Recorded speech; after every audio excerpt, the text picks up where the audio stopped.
Today is the memorial of St. John Paul II, who was canonized in 2014 by Pope Francis, and he was canonized along with St. John the 23rd.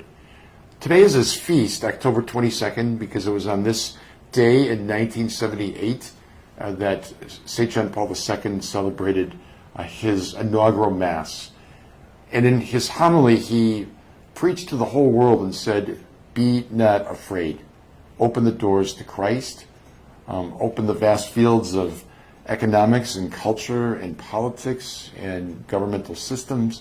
Open your mind and heart to the Lord. Do not be afraid of God. Do not be afraid of Christ. He does not rob us of our freedom, but he gives us our freedom and our dignity."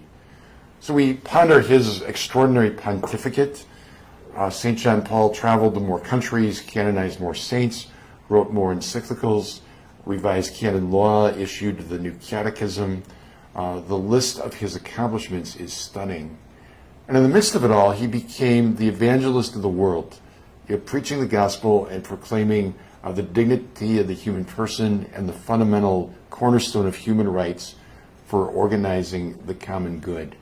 So as we pray to him today in the Mass, as we honor him liturgically, we ask that the rich legacy of his faith, his leadership, his vision truly be ours.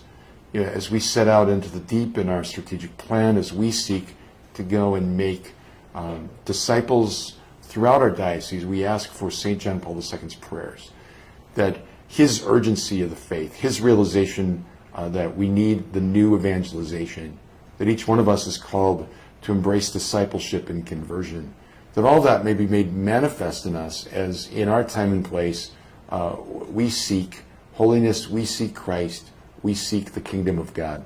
St. John Paul II, pray for us.